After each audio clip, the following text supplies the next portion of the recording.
Hey, you guys, Happy New Year Eve, but Happy New Year's for 2024, you guys. We're going to do the last story time of the year. Before we get started, go ahead and subscribe to the channel. Click the bell for notification. Give the videos a thumbs up if you enjoy it. Engage with me down in the comments, honey, because you know I talk back. Now, y'all, I have not put no clothes on all day, and I don't feel bad about it. Took me a shower, you guys. Threw my little thing on my head, and I may sleep to New Year's Eve. How about that? So what are you guys plans for the New Year's Eve night? I used to do a lot of partying, then I used to do a lot of churching, and then after a while, I just got tired, honey. So let's go ahead and get into it. Whatever you do, though, make sure you are careful and be safe, you guys. First, before we get into the story, I want to appreciate you guys for all your continuous support through the ups and downs of 2024. I appreciate all those that commented on the videos, watched the videos, engaged with me, the whole 9 yards. I'm looking for better things in 2024 and more consistency in 2024, you guys. Looking to do more traveling in 2024. Looking to get more rest in 2024. Looking to work, but being more fulfilled in 2024. I got a lot of stuff in mind for 2024, you guys, and I hope you got some things in mind for yourself as well. So here we are. This is the last story of the year, you guys. So I'm going to tell you the story about my girl, Miss Pam, here now. I already talked to Miss Pam. She said I can go ahead and tell it. So do y'all remember I did the video and I said I wanted to go back and work for the city because Miss Pam was going to be retiring. So here's a picture of Miss Pam. Honey, don't she look like Viola Davis a little bit there? Don't she look like Viola Davis? So me and her, I took her out for her retirement. So she's retiring December 31st, which was today. Okay, so her last official day is today, but she took off of work for like a whole entire month. So they couldn't fill that spot that she's in for, they can't fill that spot until tomorrow. So the city has a lot of red tape that you have to jump through in order. And before they actually open that position up to the public, then they will allow those that are already working to move in that lateral. They can move in that position laterally or whatever they want to do. They can get that position. So my goal in life and my fantasy to work back there is not going to happen. Grab a sense of reality, Sherry. That's what we're going to do. So it's completely fine. But I did get 2 other opportunities to go work for the city. But honey, I had to turn those down. I didn't even apply. It was a 911 operator, y'all. Now, it used to be hard to get in with the city here, but now, because they're a little desperate, they sent an inner office email to everybody and asked them, if you know anybody that's looking for a job, please let them know that we are hiring. Now, Miss Pam used to be a 911 operator. So through her 35 years tenure with the city, she worked for the police department, she worked for a 911 operator, she worked for waterworks, and then she came to the place where she's retiring from now. And so she would tell me stories about her 911 experience, and I'm like, girl. So she sent it to me. She said, Shay, now she called me Shay, y'all, long story. So she said, Shay, they're hiring. You think you want to go there? And I said, let me look and see. I was like, girl, I don't know. Because some of them stories used to tell me, I don't know about being on 911 operator. Because let me tell you something, I'm a panicky person, baby. Let some fire break out. Let somebody call me, start screaming. I'm going to scream with them, don't know why they screaming, baby. I've been a mess around, somebody called me, talking about somebody messing with them. I've been jumped in my car, baby, and talking about where you at, trying to go over there and help them people. I am too panicky for that type of carrying on. So I did look into it out of fairness. I was like, let me go look and see. Honey, so they were paying really nice. Yeah, they were paying really nice. But it was 12-hour shifts. Honey, let me sip my monster because I got a lot to do today, y'all. Ain't no way I'm about to sit on no phone. In this city, honey, I watch the news. It's murders over here, fighting over there, shooting over there. Constant stuff going on in this city. And they, because of lack of workers, they have changed their shifts to 12-hour shifts. There is absolutely no way. Now, some people are cut out to be 911 operators and work under type of pressure, and it don't bother them, baby. But the way I'm gonna get fired, and they'll mess around and have my 911 tape out on the daggone on the news, how I handle stuff. Maybe they'll talk about me like a dog have me under investigation, every daggone thing. So that was a no-go. So then the waterworks sent an inner office thing. If you know anybody that wants to work, let them please send them our way, and then have them put your name as a referral, the city employee as a referral, because they're needing help. Waterworks, no. They didn't pay as well as the city, but no. I'm over the call center thing, and I know with 911, you ain't just getting up, walking away from your phone. You got to be there, and you have to be, like on it. It's not like doing remote work at home where you can put your thing in after call work and bull crap, go fix you a sandwich and then come back. That's not how it flows with 911, and that's not how it flows with waterworks. So it was no go. So we're not working for the city. We get past that, throw it to the side, keep the memory. Sometimes you go forward, can't go back. Get it in your mind. So it's in my mind now. So let me tell you the story, you guys, what Miss Pam told me about some 911 calls that she would get. So some of the 911 calls, she said, now Shay, all of them are not traumatic calls. She said a lot of the calls was always on the weekends, y'all. So I guess I can't say that the bulk of the calls came on the weekend, but the craziest calls, she said, will come like on Fridays, Saturdays, and Sundays. So she said, I don't think I'm going to tell that one, that people will call and just be like, what was the one? I can't mention that one. It was just some wild calls on the weekend. People being drunk, not knowing where they're at. People talking delusional, crazy, not crazy. People that have mental health issues calling in, lost, or I'm looking for my cat, you had to give them to the fire department, and you had to delegate where everything goes. So this is one of the calls, she said, that really, really shook her up. And you have to pay attention to your background. She said you can't listen. You listen to their voice, but you have all your senses, because you need to find out what happens in the background. So I'm going to tell her story, and then I'm going to tell another lady's story that she told me this story. Oh, my God. And this person got in trouble because of that call. Got in trouble, reprimanded, but not, it was ugly. It was ugly. Okay. So this man calls in. Why am I leaning like this? So this man calls in, older guy. He calls in, he said, hey, how are you? And she's like, okay, 911, what's your emergency? How can I help you? And so he said, well, I just wanted to call in and tell you guys to tell my wife that I left the cleaning in the front. I went and picked up the cleaning, and it's in the front room, and that I already fed the cat. Now, mind you, at this time, this is when people didn't have a whole bunch of cell phones. Well, cell phones were coming out, but you had to be like rich to have a cell phone. But there was the wireless phones, the house phones that you can carry around with you. Remember that? And so she said, okay, sir. So she said that immediately just was like, okay, this doesn't sound right. And this is kind of when she had only been working there about a year or so. So she, a lot of scenarios she hadn't ran into. And so she said, okay, sir, well, what time, what can I help you with? When your wife gets home, you can tell her those things. That's not something that, we may need to handle for you. He said, no, but I really just want you guys to tell her that I picked up the cleaning. It's in the front room, and I already fed the cat.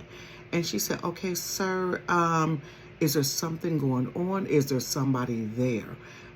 Is there something that is somebody there and you can't tell me? Just tell me yes or no. And he was like, no, nobody's here. I'm not in harm's way of anyways, or any shape or form, but I just want you guys to let you know. She said, well, sir, I'm trying to understand. Why do you need us to tell you that? Do you need our help? And she just kept reiterating some questions to him, just a line of questions. So she said that when she was talking to him, she could hear him moving, like walking, and she heard a door open, and then you can tell that it was kind of like outside or something. You know, you can tell when somebody goes from the house and then you start hearing a whole bunch of other noise, and you know, okay, they're moving, they went outside. And so she begins to keep talking to him. Now, what she's saying to him during this time and how that whole line of questioning went, you know, I can't remember that part or what have you, but it wasn't that long that they were on the phone. So she said she heard some rustling or whatever, and she's like, you know, still talking to the guy or whatever. But she said she just didn't feel like, well, sir, we just can't help you. And she said it was just something in me, Shay, that I knew just not to hang the phone up with this gentleman because there's something going on. And she could tell by his voice he was an older guy, so maybe he wasn't getting the cues that she was saying, like, just say yes or no if somebody's bothering you or there's somebody that's there and you just can't tell me. So the man was just real nice and calm or whatever. So she said she heard some rustling or what have you. And she said, okay. He was like, well, I'm going to go ahead and let you go or what have you. So she said she heard he was talking and said, I'm going to go ahead and let you go. She said, well, sir, are you sure that you don't need any help? And she said his voice kind of changed, but she could still hear him. But she was hearing this type of noise. Can y'all hear that? Like, but he's still talking. So he's still talking, but you could hear, and he's not really enunciating his words the way that he was enunciating his words before. So he said, okay, I'm going to go ahead and just let you go. And she was like, well, sir, are you sure? Da, da, da, da, da. So she's going through that whole spiel, but you can still hear the, and he's not enunciating his words. And so the phone hangs up. So what happens with 911, if you don't feel comfortable about a phone call, they record everything. So she goes into the supervisor's office. Now, 911 operators is not responsible for, but they delegate who gets dispatch. Now, dispatch is another like department. Now, when you get dispatch involved, dispatch wants to know that it's a legitimate reason, because dispatch, she said, will get upset with you if you got them running, you know, sending the police and all that people out there, and they're not really supposed to go out there. So she didn't know if she should send it to dispatch because he didn't sound like he was in distress, but it didn't sound right. So she put her phone and whatever she put it in, and then she went and talked to the shift supervisor. And so the shift supervisor brought in a police officer because the police officers, I guess, he happened to be there. I don't know how it was set up. You know, the whole 911 thing was set up, but he was there, or maybe he was just like an analyst. I don't know, you guys. So they come in, and she said, I don't feel comfortable about this call. Can you pull the call and listen to it? So they listened to the call or whatever. Now, the call wasn't that long. It was a couple of minutes or so like that. So they pulled it at the end. And then when the man started talking and you heard the guy, I'm assuming it's the police, he was like, send the police and the fire department over there right now. And so the supervisor looked, because they both knew what was going on. But Miss Pam is like, what are you talking? Like, what's going on? Send them over there right now. So they sent them over there. They sent it to dispatch. Dispatch got them going over there. And they was like, you didn't do anything wrong, but he's about to unalive himself. She was like, what? He was like, he asked you to tell his wife, you know, that he got the cleaner and he fed the cat. He said the reason why you're hearing is because he got the barrel of the shotgun in his mouth and he's talking over the barrel. Miss Pam said, honey, she was just, she was distraught. She was like, oh my God. Y'all, why am I coughing? Hold on. Honey, I'm back. So the police go over there. She finds out later the police went over there. They end up going in the backyard because they listened to it. They could tell that he had went outside by the outside noise. You guys, he had pulled. Remember I told you, she heard the rustling.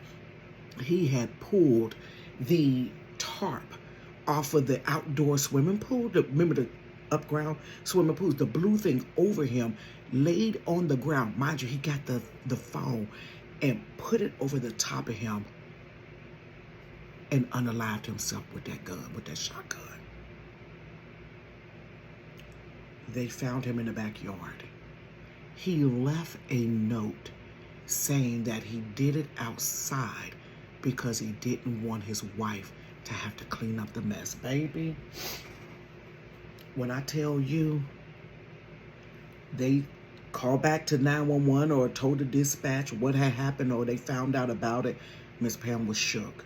She was shook. She said, Shay, I did not catch that. I said, there's absolutely no way you would have known that. She said they go through extensive training. They, tell them this and all that stuff, but that part she did not catch, and that shook her for a while. And I asked her, I said, well, how long did she work after that? She worked there for like, a few more years until she ended up moving to the waterworks or whatever. But that one, I said, oh my goodness. Yeah. So now she had a friend that worked there, you guys. So this is part 2, honey. Y'all gonna get two good stories, honey. Since I ain't been here, we're gonna load them up today, baby. So this one, she had a friend. Now this girl got reprimanded. I don't know if she got prosecuted or anything like that, but she did get reprimanded because I guess she had been there long enough. She didn't catch it, and it was like it was serious. It was serious. Okay, so this lady calls 911. She's just talking regular. She's like, hey, I hope you have a great day. I'm just making up something, something just casual that they're talking about. I forgot how Miss Pam told me this part kind of went. So she just called 911. Hey, I hope you guys are having a great day. It's a nice weather outside. Everything's wonderful. My name is such and such and such and such. And so the 911 operator is like, okay, ma'am, do you need help? 911, how can I help you? Do you need help? Is there something that is going on? No, nothing's going on. I just want to give you a call today and tell you that have a great day. So the person is not picking up on the cues. The person is not picking up on the cues. And then, so she's like, ma'am, do you need the police to come there? No, I don't. No, that's not why I'm calling. She's just talking random. If somebody, now me just as a regular person, I know if somebody's talking random, you ain't calling 911 talking random. Something going on. Red flags all over the place with that one. So the girl, I don't know if she wasn't picking up the cue or she just wasn't feeling it that day or what have you. Next thing you know, the phone call gets disconnected. So when the phone call gets disconnected, she did not send dispatch out at all. Come on. That right there, I think I would have sent dispatch, and whoever's messing with her or doing something to her possibly is like that danger is right there, and she's just trying to play it off. So you already get, I guess, their address or whatever, if it's a landline. I'm assuming it was a landline. And so she calls back because it hung up. She calls back. A guy picks up the phone. So they said, this is 911. And if it would have been, I don't know how I would have handled that. If a woman calls and just talking random, so I should know that something's going on. And then when I call back, a guy's picking up the phone. No. I'm sending the police over there. Somebody coming over there because this woman is in the middle of something and you're doing something to her. That's what I'm assuming. I'm going to send it. And like Miss Pam said, she said, I would have sent dispatch because I wasn't scared of dispatch because dispatch will come down on you. They would realize I had an attitude, but I would have sent dispatch anyways, and y'all going to figure it out later. We'll argue about it at a later time.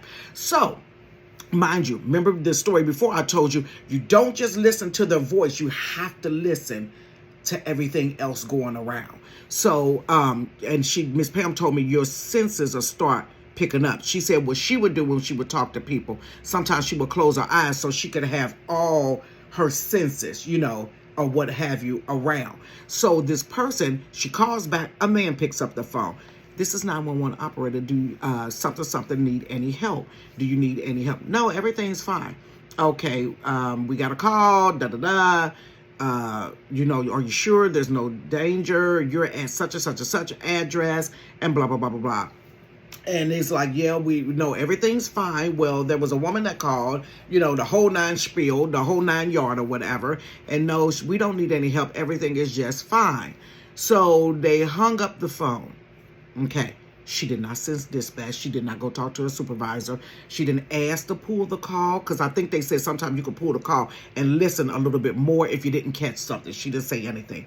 Y'all, I think that night or whatever it was, it's on the news. That lady is unalive. So by the time they get to doing the investigation, some time had went by, they started doing the investigation. They pulled a 911 call. Child, let me sit there.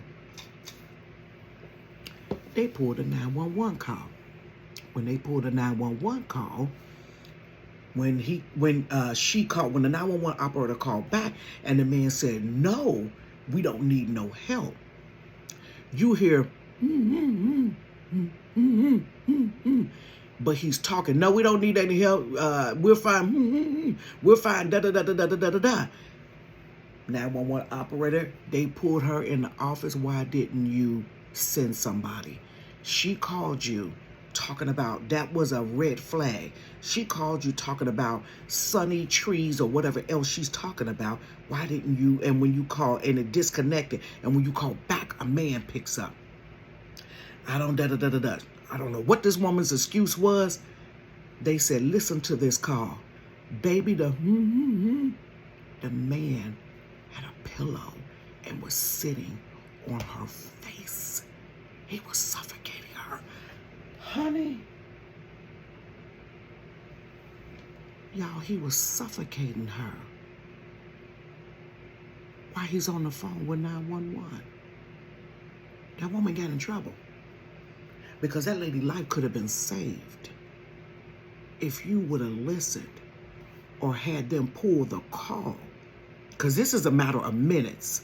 Have them pull the call. Now, if they could have saved her, I don't know. But they pulled that 911 call, baby. And I think she got in trouble. I don't know if she got fired. I forgot what Miss Pam told me. I ain't going to work for 911, baby. I go do Amazon Flex before I go through that right there. I'm not going to work for no 911 to hear nothing like that. You dealing with people's lives based upon you and your quickness and your alertness. And they just couldn't understand, because this woman ain't just start. She had been there. And they could not understand how you didn't hear that. And it was muffled, but it wasn't that muffled. It wasn't that muffled. Because in between her talking and him talking, you could have put a pause in between your voice and his to hear the background and then ask the question. Yeah. Honey, so that's the story time of 2023. The last story time. Now, I ain't going to work for no 911.